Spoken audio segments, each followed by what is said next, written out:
Hello, hello.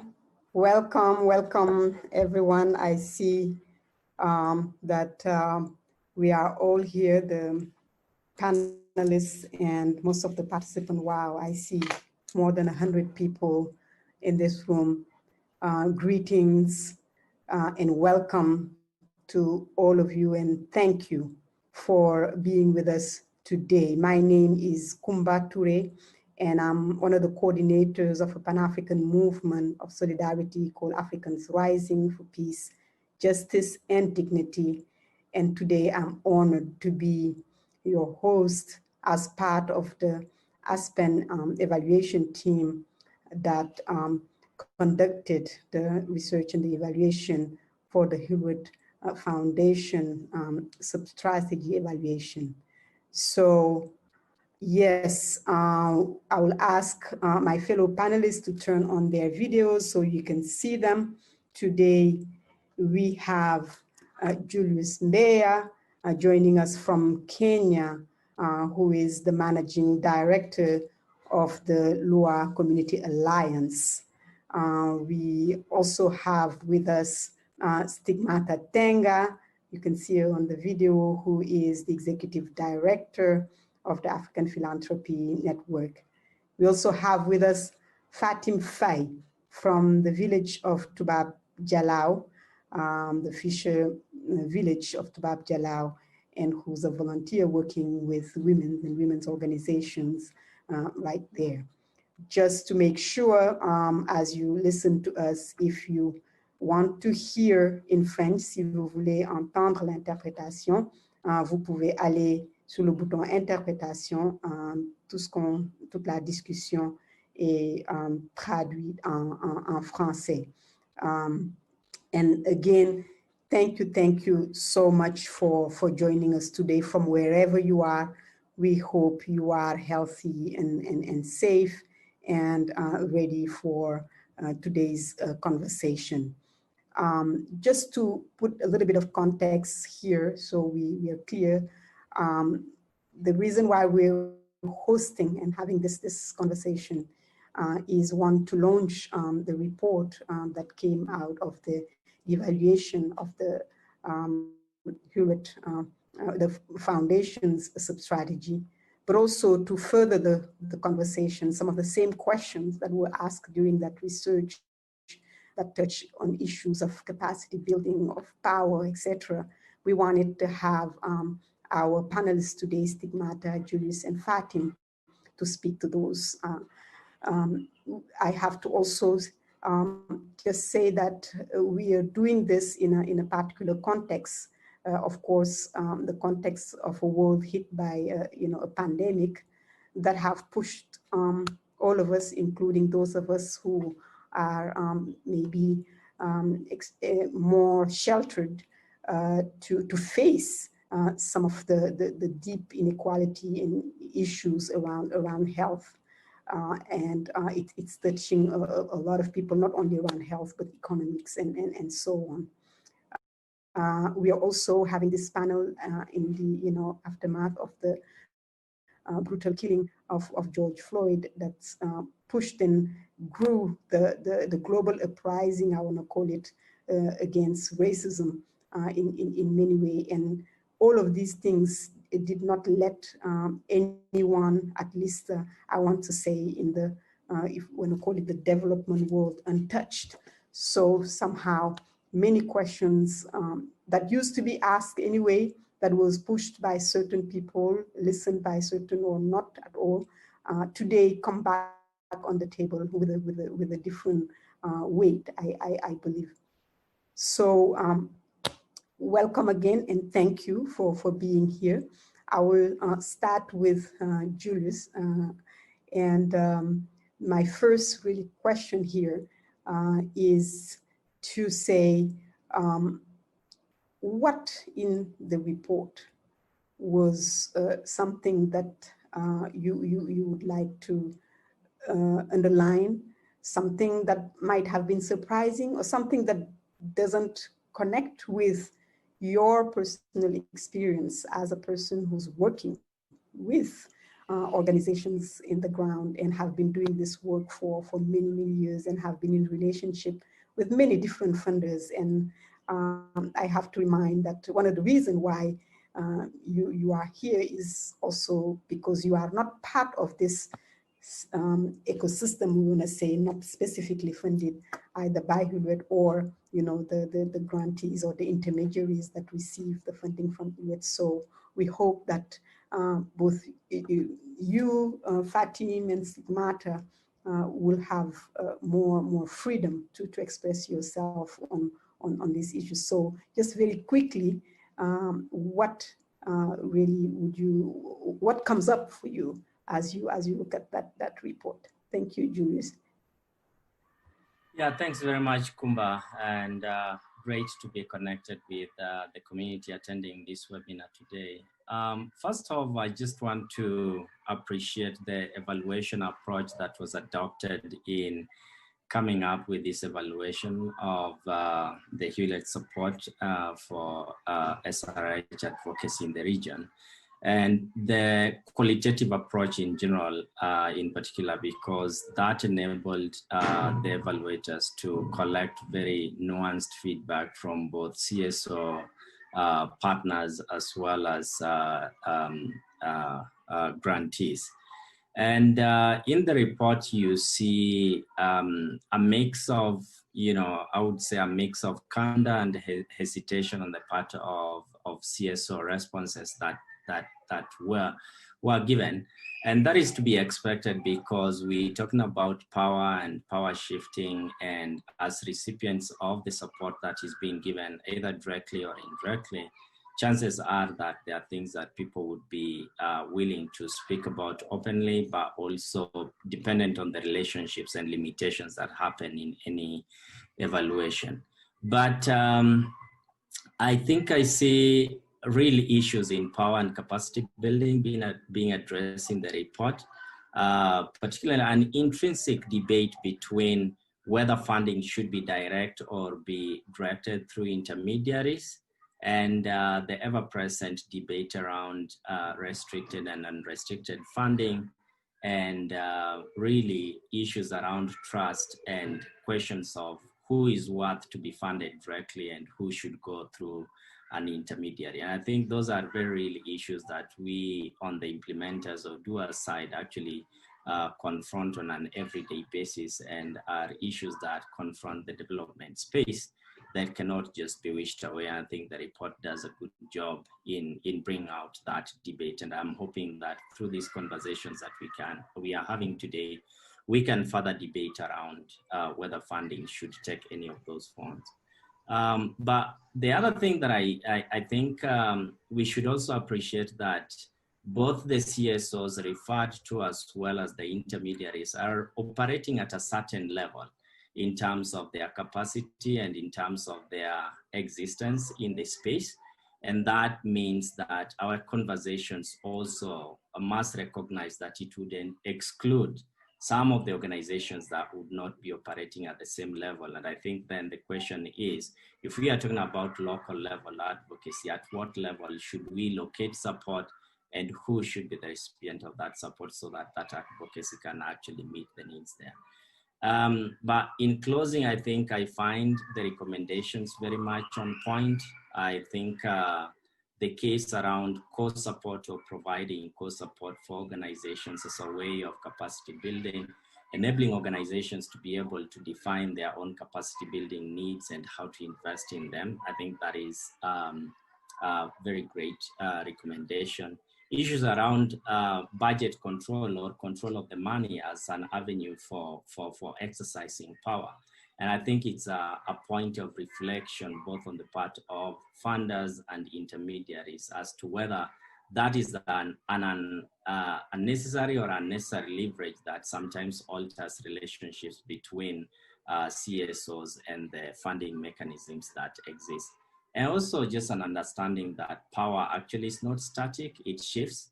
And probably if there are intermediaries today that are exercising a certain level of power, that power can actually shift in favor of a local CSO or another implementing partner. And in those shifting relationships, constantly being aware that there will be need at some point to relate in a manner that emulates mutual trust and ability to believe that CSOs can actually perform. And finally, the issue of voice, that CSOs, and I totally agree with this, we need our voices heard firsthand and not be represented. And I think opportunities for local CSOs to find their ways and find their spaces in international and local spaces where their voices are heard firsthand is equally important. Thank you very much. Thank you so much, Julius. These are very, very key points that you touch on, and this is going to be part of what we're going to discuss throughout this conversation. I'll quickly move to Stigmata. You have been also in this field, and of course, as an executive director of the African Philanthropy Network, but also as someone who's been working with different organizations for many, many years. Also, just wanted to hear your take on the report, and from what Julius just said, are there pieces that you see that are common, or things that you have a different perspective on? Stigmata, you have to unmute. Thank you very much, Kumba, and hello everyone. First of all, I should really say I'm sitting here so happy to discuss this, because it is a very timely conversation for most of us. Very, very timely, because you will all agree with me that in Sub-Saharan Africa, we have seen to what extent the practices of international development actors, INGO and funders is really disrupting the ability for the voices of the marginalized in our communities to be heard.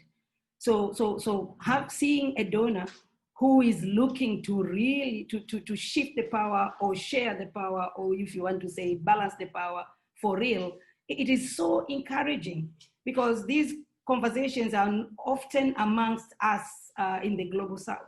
So it is so encouraging to see a donor who started this to test, to really walk the talk and test this approach from on about 2015 or 2016. I think it is so encouraging. So when I was reading the report, I was just extremely happy to see that, yes, we might not have achieved everything that we wanted, but at least to see that it is happening.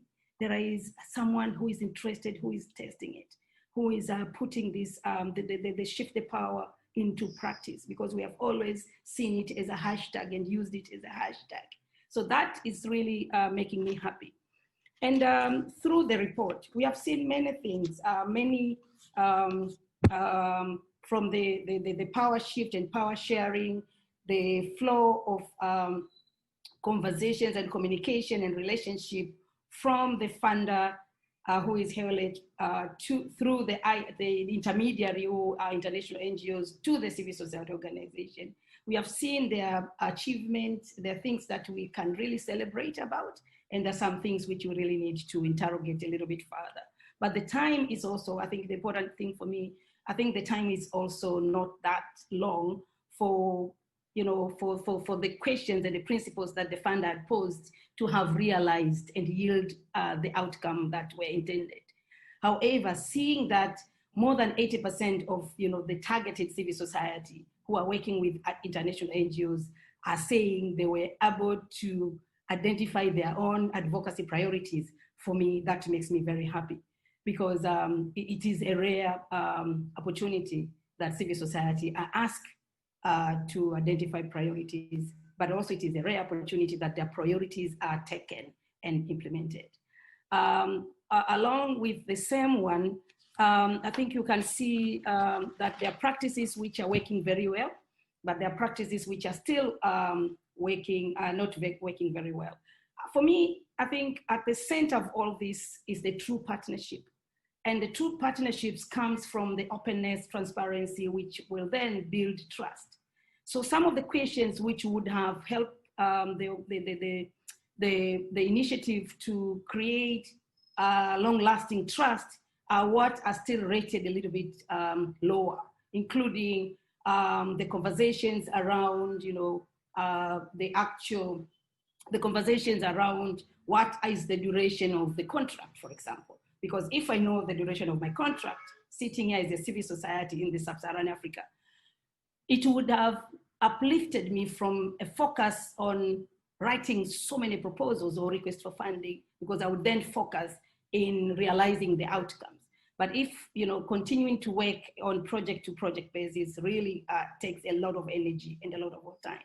So I think those are the areas which are very important to be dealt with. And on the capacity building, I think we'll discuss more about the capacity building, but there is so much that we really need to see here. If we are really saying these are the true partnership, then when we talk about mutual accountability, it is something which we really need to look at and see what type of tools are in place to help us achieve the sharing of the power or shifting of the power. Because I think for us, when we sit and discuss about shifting the power, we don't mean the person who gives should remain with no power. I think for us there is so much power that comes with money, which really needs to be interrogated, which need to be checked, and which need to be at least revisited. Because where there is money, there is also power. So money comes with a lot of power that sometimes the funder do not even know or realize to what extent that money gives them power. And this is not the funders from the Global North only. We have seen even grant-making organizations in the continent possess a lot of power because they're coming out with funding to give out grants. So I think for me, those are a few areas that I've seen, but I'm so happy to relate what is happening here with some of the work that is being done in the continent. The achievement that are being discussed about here around capacity building, for example, yes, we have seen many organizations who have been able to have the capacity built along advocacy. Why? And why is it important? It's also important because most of our civil society organizations are now shying away from advocacy because of the shrinking space, because of unfavorable legal and operating environment.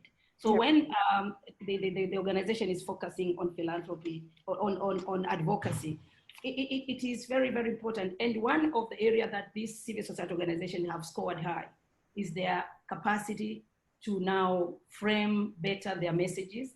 It is on the capacity to develop their advocacy strategy. It is their capacity to manage funds. It's their capacity to administer the funds that they're getting and administer their own people, which are key for building organizational resilience. So I think for me, it is a celebration.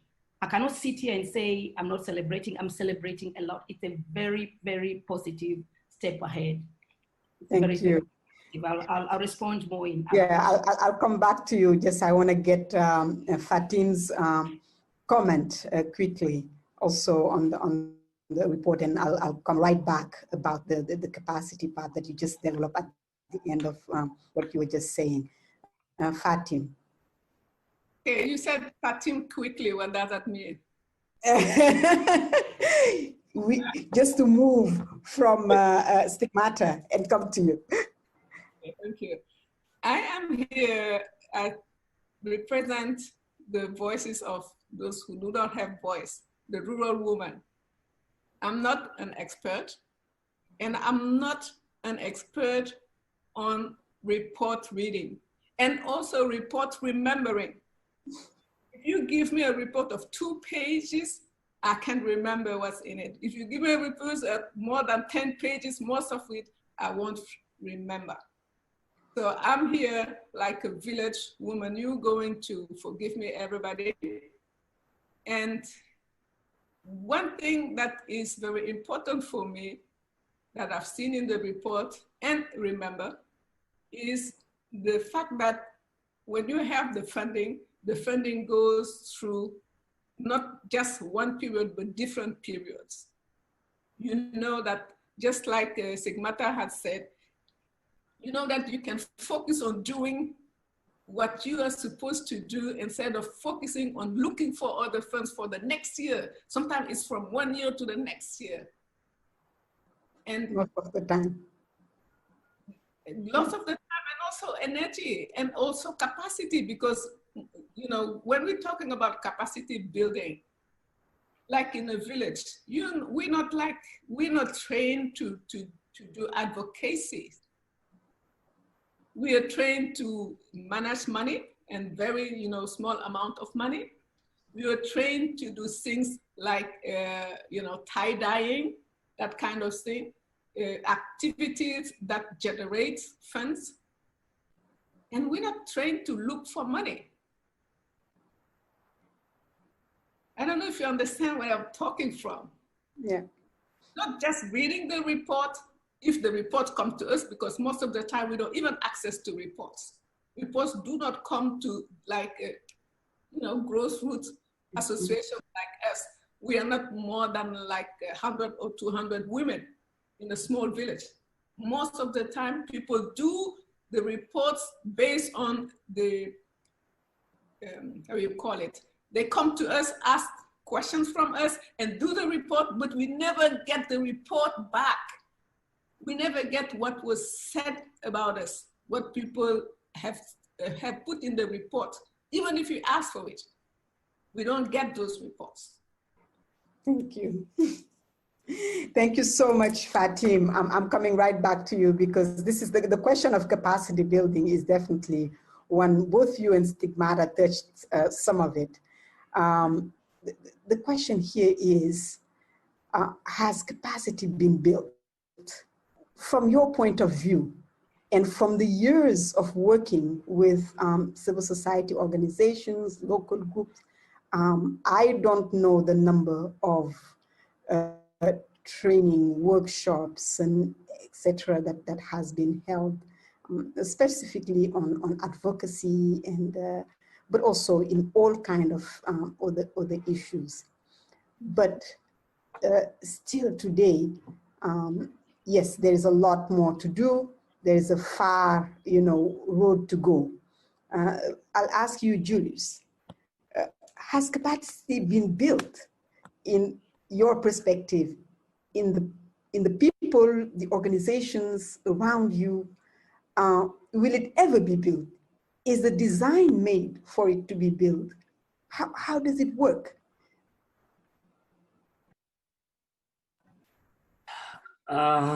Yeah, very interesting question, Kumba, because it begs the question of asking what is that capacity that we are talking about? Because I think Yes. capacity building is also lack of capacity or presence or absence of it is also used in very discrete ways to define other things that we might not be talking about directly, like do we sometimes even decisions around funding are based on capacity or lack of capacity, but what kind of capacity are we talking about? Or is it a smoke screen to be able to talk about certain decisions that are made? And so as an implementer, if I am not willing to fund you, then I would use capacity or lack of it as an excuse to make certain decisions. But to say the truth, I think if we look at the evolution of civil society space in the continent, a lot has happened. And from early on up till now, issues of capacity is a constant thing. My belief is that a lot has been achieved in terms of the ability of organizations to be able to manage, to plan, to execute, and to report. And much as there might be gaps here and there, those gaps do not in any way mean that the organizations are not able to execute on their mandates. Because I think at the core of any organization or any initiative is the innovation and the idea behind it. And in many instances, those ideas are generated locally and then they are supported either locally or through support from elsewhere. So the idea of capacity or lack of it should not be the basis upon which funding is made. In fact, the basis of funding should be able to build on that capacity. I think the issue here is not really about whether capacity has been built or not, but more around approaches to capacity building. And in this context, when we are talking about relationships between the funder, intermediaries and local CSOs, I think the most important thing is to think about how capacity building has been approached and how that works either in favor or against local CSOs. And I'll just share my experience with one intermediary, which is of interest, because sometimes as a recipient or as a recipient through an intermediary, intermediaries already have set systems. And I will share an example which is not very encouraging, where the system is that by virtue of receiving the funding, the capacity building component is loaded into it. And sometimes that loading does not give you the room to determine what you want or what you do not want. And sometimes the idea of capacity building is more around ticking the box that has actually come as part and parcel of the package. So you have to go through these organizational capacity assessments every quarter or every 6 months, whichever period it is. And for me, sometimes those processes look dumb in the sense that you are coming to check whether I have A, B, C, D, and that is the end of the conversation. And then you will come back again to check if A, B, C, D has moved to E, F, G. You know, that for me does not mean capacity building, because it's essentially loading organizations with responsibilities and tasks that would otherwise, that take away from the core mandate that the organization is supposed to be implementing. And so I think there is need to appreciate on limitations of intermediaries as capacity builders, to appreciate the fact that yes, there is something they know, but there is also something that local organizations know. And sometimes we get very caught up in processes that we have defined and have like a one size fits it all, and we want all organizations to fit within the same, without appreciating the differences and the existence of innovations that might be in this organization. So it's not about following the rules, but more flexibility around how that capacity is delivered and whether that is something that is really desirable by the organizations that are receiving that capacity, or if there is something that can be done differently so that these organizations can require what they have. So it's appreciating that the knowledge and expertise is great and the experience is there, but there is also need for flexibility and nimbleness to understand the local innovation so that we don't kill local innovations. If we have a template for budgets that was developed in 1970 and it has worked until 2002, another organization has developed their own template in the year 2020. Please accept that that new template is different from yours and it can do a better job than what you have done over the years. Thank you.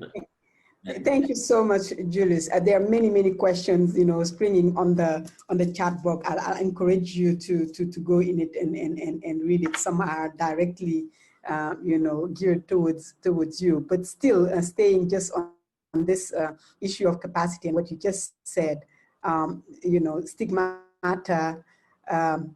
What if, CSOs organizations, there were enough organizations whose capacities are already built and they could just do the work?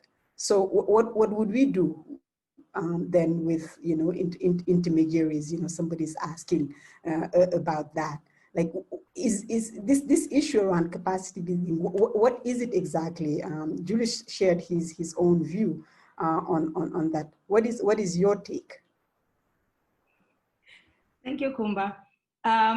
Thank you, Julius. I followed what you have said, and I agree with it in totality. And I want to approach this now from a different angle a bit. And from the report, almost 80% of the civil society organizations said they feel that their capacity has been built for at least one priority area. But when I continued to look at the others who said they don't see any change, I also realized that the intermediaries, who are international NGOs, are the ones who are building the capacity for more than a half, almost 66% of the capacity building activities are done at that point in time. And I think for me, I really wanted to say there is a new social emergency in the continent. we have civil society organizations who have capacity to understand their needs, to understand how to prioritize them, and to understand how to respond to them, and to understand, what at least the measures, to understand how to measure achievement.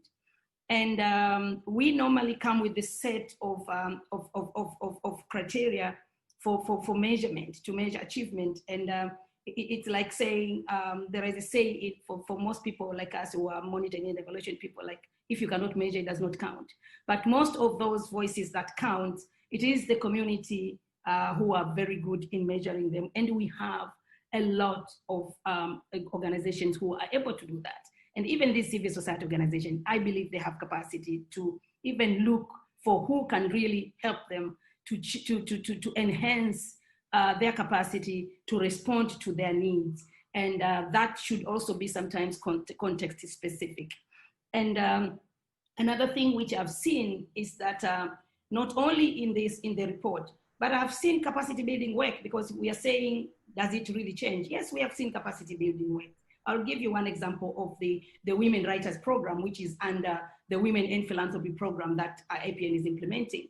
We're getting women, young people, fresh from school, 18 years old to 23 years old, training them on how to write their stories for the first time through 6 weeks module. But when we are done with the module, they all start writing, and they're writing perfectly. And that to me says capacity building works. We have seen many people who will enter a class of 2 days or 3 days, and after that, they're on fire because the capacity has really been enhanced. Why?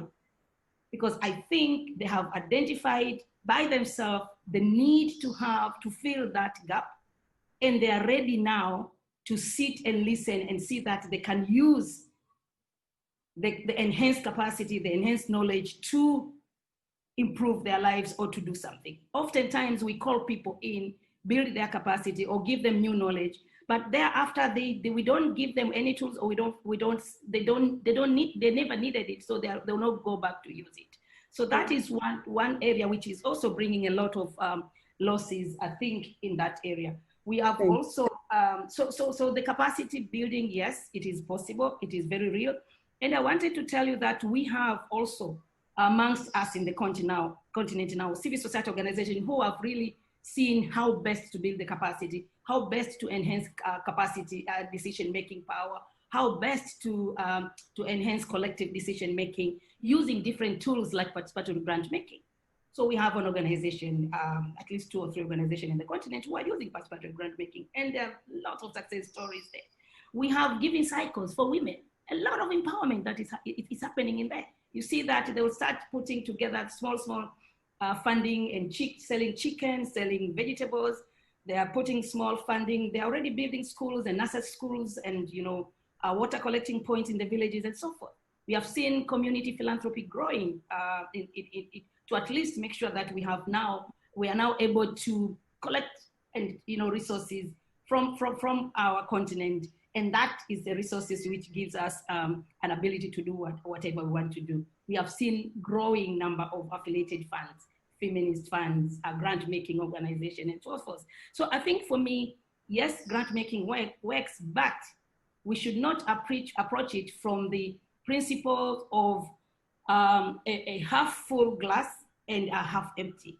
Because normally when we do, and what we see most of intermediaries, and some of us are also intermediaries, when what we see doing is we're coming with a half full glass, wanting to fill the half empty glass, and that will not work. Right. Thank you. I'll come back to you, Stigmata. And I know the time is moving fast, so there are many questions in the chat box. You can go into it. But I quickly want to make sure we touch upon one of the points also that came up in the report, which is about power. And I think from the beginning when we started talking, it came up, whether it's about what can people say or don't say, even when you do a research and when you ask a question, where does the limit lies on how they would express themselves, given the power that you talked about earlier, that money can hold. And today, this question is here in the development field in a way that maybe it has never been before. Yes, there have been always people working on this and pushing and asking the questions. How do you make change happen when the power reside in one place and the action in another place? How do you reconcile all this? Has power been shifting or not? Where, how can we even, push it, further if some of it has been happening?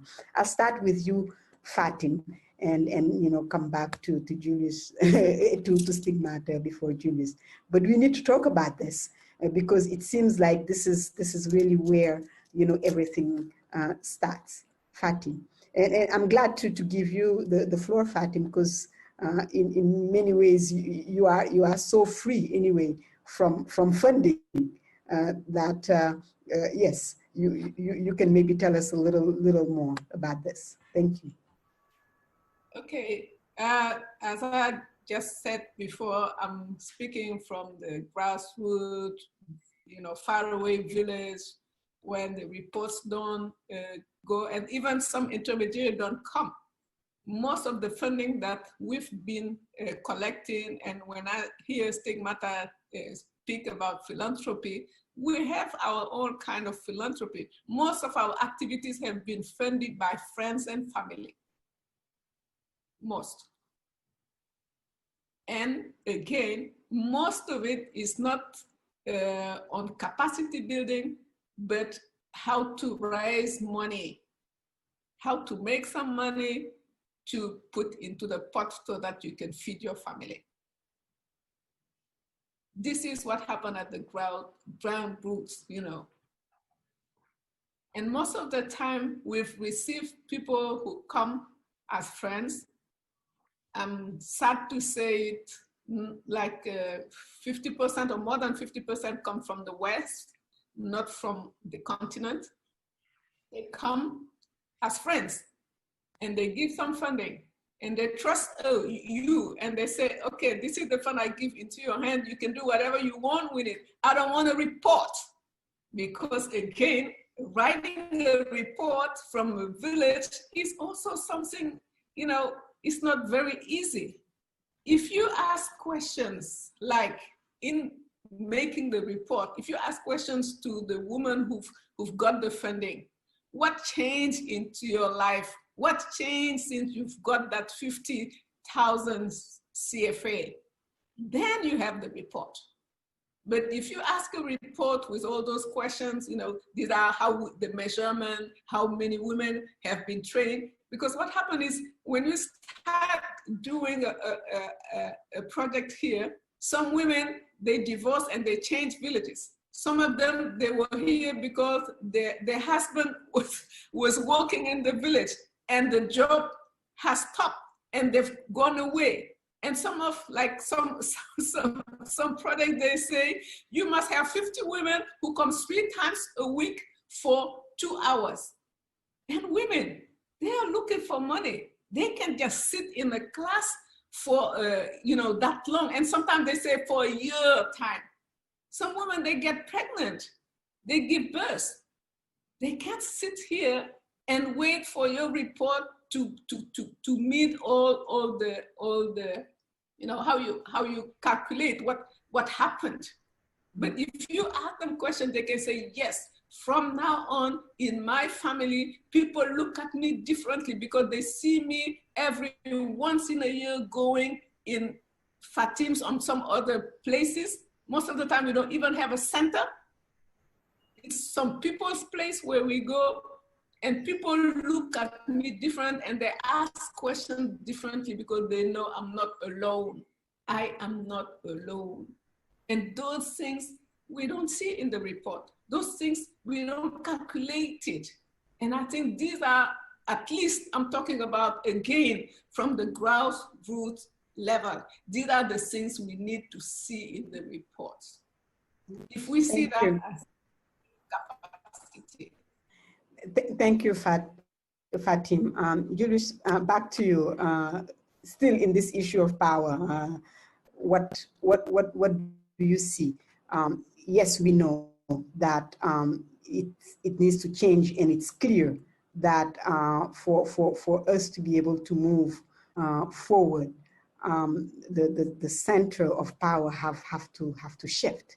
But how do we do that? How have you experienced it or not experienced it maybe in a way that maybe it can help those who are listening, whether they're funders, intermediary, or other organizations, local organization, or more even grassroots organizations like FATIMS?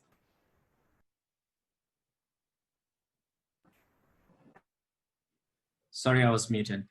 Thanks very much for that, Kumba. I think earlier on in the conversation, we did appreciate the connection between money and power, and more so in our space that is not inseparable. And I think one of the ways of shifting power is determining how money flows, and particularly how that money is designed. And I am a big fan of co-funding or unrestricted funding. And that for me is just an example of how you can actually free up power and shift power to local CSOs. In the report, there is an acknowledgement of how much how CSOs appreciated the fact that some intermediaries gave co-funding, and that is almost compared hand on hand with direct funding from Hewlett to some CSOs, a model that they were trying more recently. And what that tells you is that when you give organizations the ability to plan and act with their money, it gives them the room to be able to determine what the priority needs are. But more importantly, you build an organization rather than building a project, because then the organization is able to invest in systems, it's able to invest in people, and it's able to have a long-term view of what the advocacy space and the needs of that particular sector would look like. So I think freeing up money is one practical example of how power can be shifted. And, you know, unfortunately, I would say this, that the default mode of most intermediaries is restriction, because that is what we have grown over time with. And for me, at the core of it is the question of trust.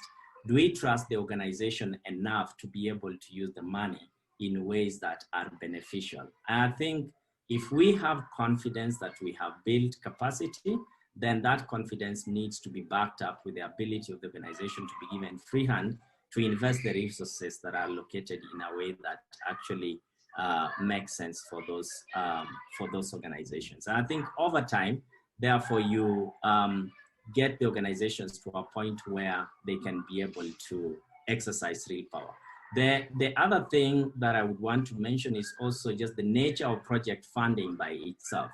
I think it is enslaving in a way, because organizations end up in a position where they are running after one grant after another. Seriously, if you give a grant for 1 year, 12 months, in which the grant agreement took the first quarter of the year, you need to implement in the next 2 quarters and report impact by the 4th quarter. What you are actually doing is that you are developing not organizations and capacity that can go into changing processes, but you are building development entrepreneurs whose role is only to be able to write proposals, attract the next available grant, implement, and then report without consideration to the systems change that advocacy is all about. Yeah. Thank you so much, Julius. So that level of you saying project funding, short terms, not really supporting organization is enslaving. That's what I'm noting, and I think I heard also from Fatim in some ways saying when you decide already and said, you know, this number of women, this number of time, this number of week, there is also a way in which you've already decided how things should happen. I'm turning to Stigmata around this power.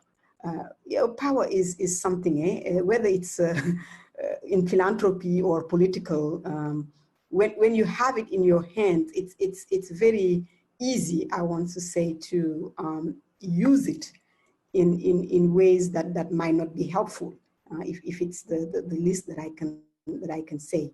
How, can this change? Because this is not new that people have been talking about these issues of power and who decide about what is done, how it's done, when it's done, by who. Yes, it is decided at this point most of the time by those who hold the money, and they use the measurements that they have, the tools that they have, and their own view and perspective about what is supposed to happen. So how do we get out of this? You, Stigmata, yes, you have a long experience of being on the receiving end, but also you're working with a lot of, including African philanthropies. How does this change?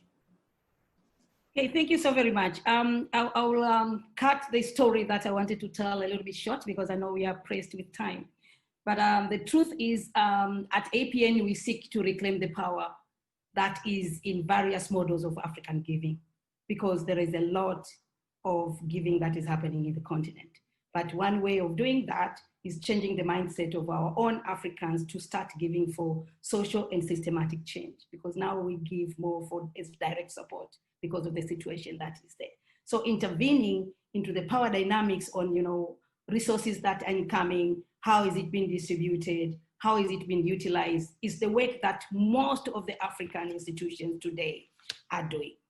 And to answer your question, I want to say, yes, power is shifting. And it is shifting to communities, African communities, through civil society organizations, African-led, African-owned. And we really wish to have development actors and international NGOs be part of this movement. The world is changing from the ground up. This is what we have seen. Whether you are a community-led organization in Dar es Salaam, or you are a participatory, you are doing a participatory budget making in Senegal, or you are an endowment in Kenya, or you are a post-COVID barefoot program volunteer in South Africa. One thing is communities in Africa are really finding new ways of deciding things and doing things for themselves. And they are organizing themselves and resources that they want in order to do what they want to do. This is happening today. So with the international development sector, the recent conversation, I just want to point on that example, recent conversation about localization, resourcing, and the future of civil society that offer perfect opportunities. It offers perfect opportunity really for the growth of the sector. However, there is a new emerging norm in the continent where where international development actors can borrow very valuable experience, very valuable experiences. And this is from the entire global south, not only sub-Saharan Africa. In fact, when the international development actors say we are supporting the localization, for us, we say we are supporting our own community action to respond to our own community agency. So I think that is where I think we see, and that is the key and bottom line factor that we really need to look at to see that we are all changing. Today in Africa, we need institutions, we need individuals, we need community weavers, like my sister Fatim. We need bridge builders who can instill hope and build power at the margins, at the cities, at all the marginalized groups, people with disability, women, girls, young people. We really need that power. People with sexual orientation, we need those kind of organizations to be able to do that. And the fact is, which I really want to share here, is that over the last 20 years, we have seen not only growth, the mushrooming of such organizations. Oftentimes when I meet my Global North colleagues, they will always say, but who can we entrust with our resources? And it happened that the entrusted parties are the international NGOs, but I think there is a concept of intermediaries in the US. The question we are asking and the work that we need to do together is asking themselves whether the work of international NGOs and relationship with civil society organization in sub-Saharan Africa, is it really a pole apart, or it is a marriage that was made in the heaven?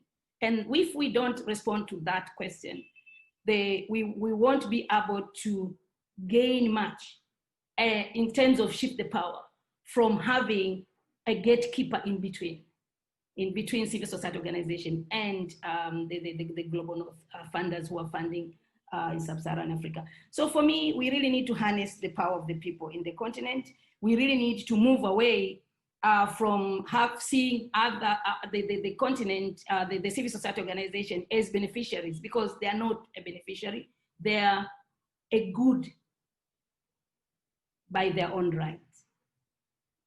So we need to put this good and a citizen of the continent at the driver's seat.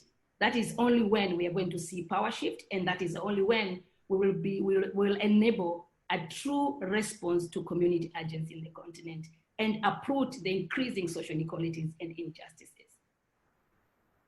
Thank you, Stigmata. I know we started a little bit late, so I will ask people who can stay a few more minutes so that we can have one last round of expression from our panelists who are keeping an eye on your questions, comments in the chat box. Some of the comments are going in the same direction of what our panelists are saying, and really commending them. And there are other questions also that people are asking. This will be really the last round of intervention. And I would like us to focus on recommendation. We have to recognize that there's something that is not working. All of us. I come from an organization that is actually born from I want to say the impatience of feeling like things are not changing, or at least not changing so fast, even though we've been having development models, philanthropy models for many decades. So people are tired and wants to see something different. So my question to you is, what would be your recommendations and to different, I guess to different players, to different groups? We have international funders, whether they're foundation, whether they're government, large government institution that gives funding and write large programs that are very much organized and planned, a long time ago, and really sometimes not very flexible, if I can call it that way. You also have international organizations that are intermediaries, whether they're in Europe, in the US. They receive those larger fundings from the foundations or from their own government, and now they become the re-granters, or the intermediaries, or the people who come and support some of the local organization in Africa. Then you have on the continent many different levels of organizations, many different levels, from small organizations or not organization, not organized at all sometimes, or organized in their own way, like Fatim is describing. And you have more professional organizations or network, and people who have mastered the proposal writing, and actually they're like consultant and people. I know at least some of the women's organization who just say, oh, I know certain, just go, they'll write it for you. You don't have to tell them anything. You just tell them the funder, and they will write the proposal for you, because we don't know how to write anyway, and we don't know, even when we know how to write, how do you write it to make sure it makes sense and it will be funded. And we have those categories also on the continent.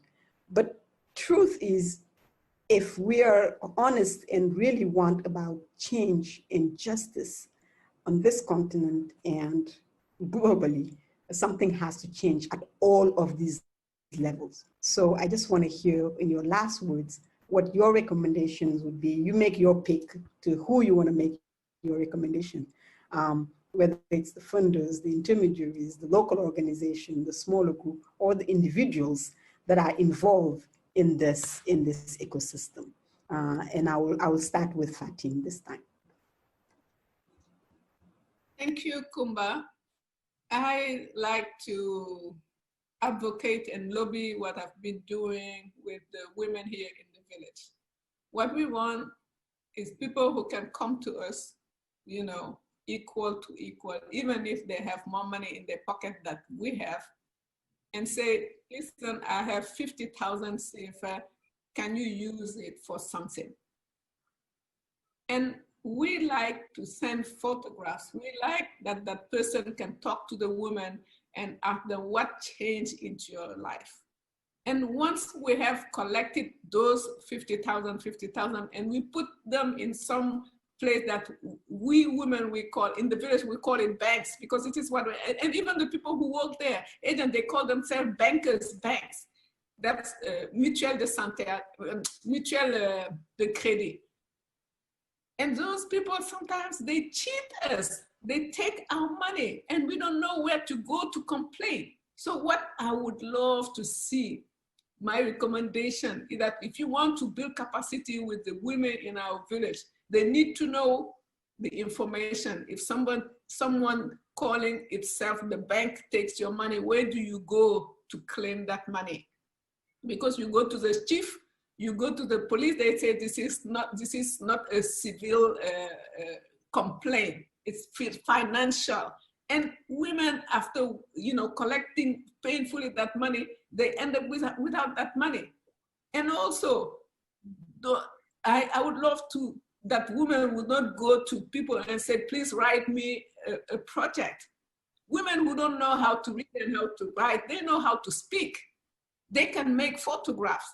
They can make drawings. We can allow those women to make those photographs, make a presentation with 1, 2, 3 photographs and come and say, this is what we did when we get that money for doing this and this and this. This is what we got. These are the people who are here.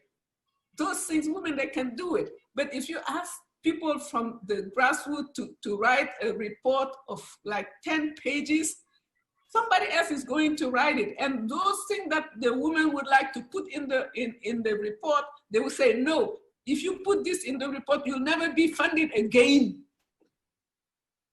Thank you, Fatim. I'm getting back to Stigmata on this, on recommendation.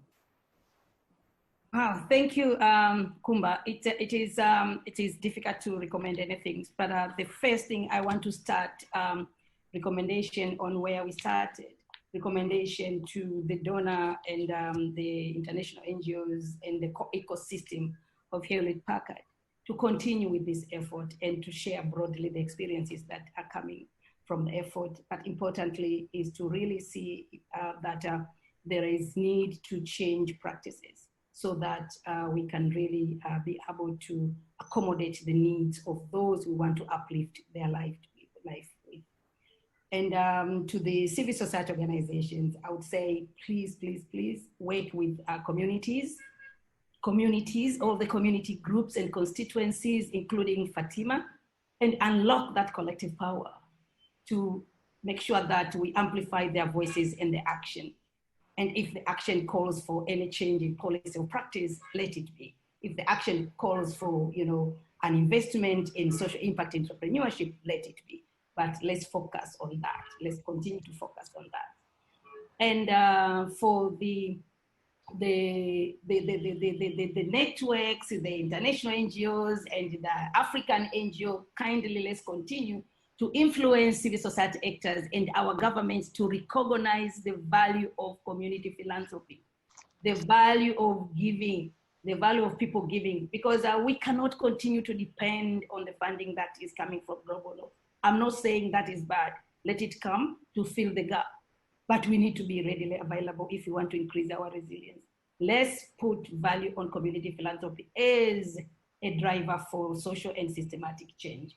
And for the government, let's continue to push so that we can have a better and a good and favorable, environment and legislation for us to operate. Because increasingly we see in sub-Saharan Africa, the governments are also, denying civil society freedom to assemble, freedom to register. The scrutiny is just so high. The compliance levels are just too much, to an extent that sometimes you cannot ask for all that money. But also to bring back and enhance that legitimacy and rootedness, we really need to be depending on our own resources, to continue to claim our own voices, to continue to claim our own ability to work. So if we have any foreigner who wants to support us, as we normally say, charity start at home, and then where you cannot, where you fill the gap, you can invite any other person to help you fill the gap. But that person cannot really know the pain you are having by sleeping on the ground when it is cold. So for me, charity starts at home. Let's cherish our values of solidarity and our values of Ubuntu. I am because you are. It has to start at us.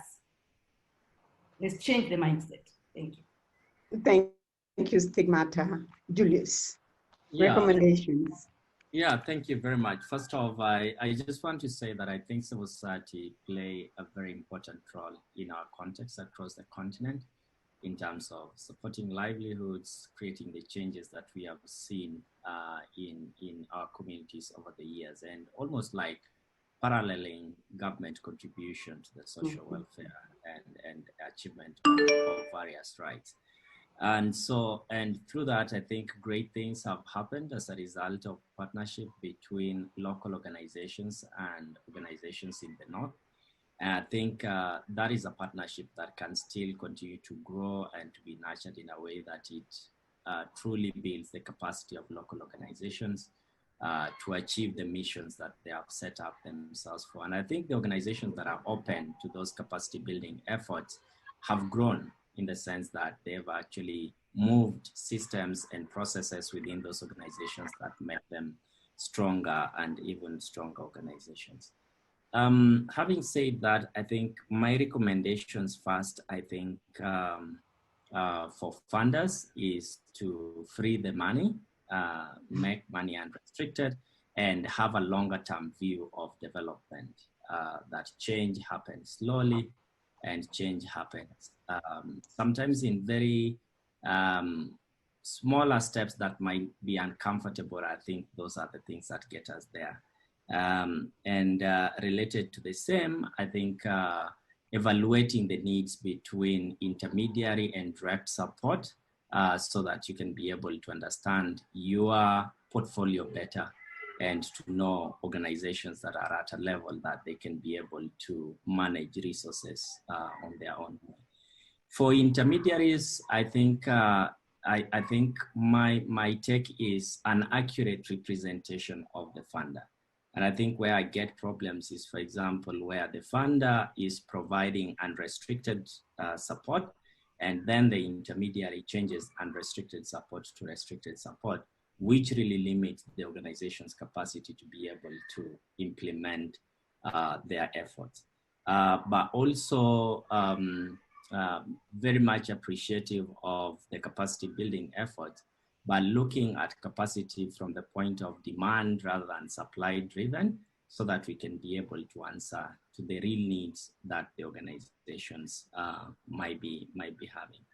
And finally, I think the conversation is more about power sharing rather than probably we might rethink this even in the context of the report, because a shift means like somebody ceding and somebody possessing, but it might be more around sharing so that each party plays their part in equal measure and contributes to the greater good that we are all working for. Thank you very much. Thank you so much, Stigmata Tenga from the African Philanthropy Network, Julius Mbeya from the Luala Community Alliance, and Fatim Faye from the village of Tubab Jalao.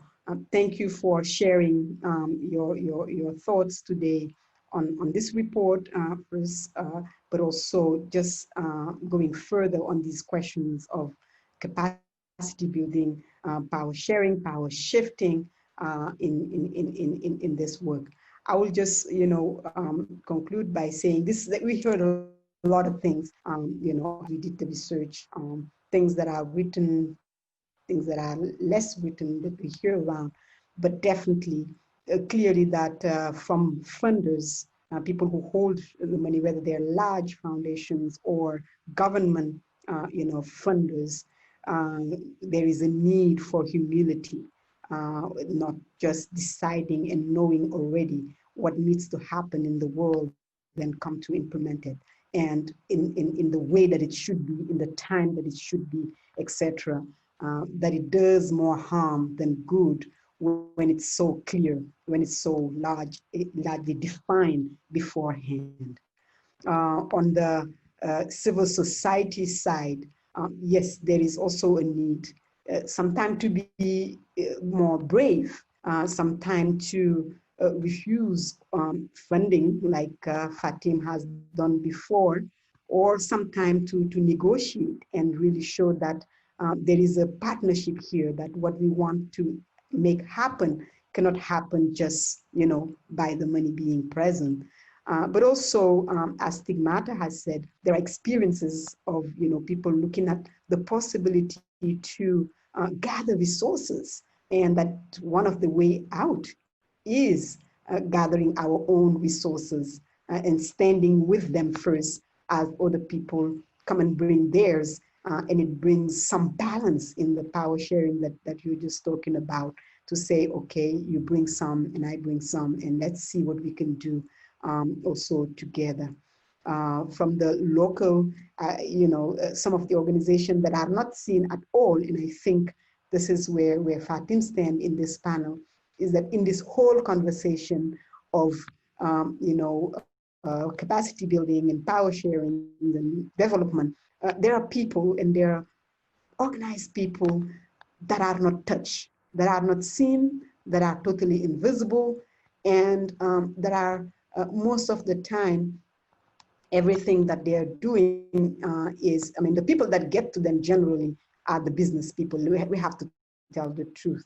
In the end, it will be, some chicos, them bank, or, lenders, etc., that goes as far as meeting those women where they are. So there is still a lot of work to do, even by local organization, to make sure that some untouched and invisible, people get also touched. I want to thank everyone, including our interpreters who've been translating in French. Thank all of the participants who've been in the chat, very active, so many questions that we didn't even get to, but also comments that we think will enrich and keep this work going. I'll finish again as I started. We are in very special times, and we have the opportunity to shift things, to change things, and let's do it all together.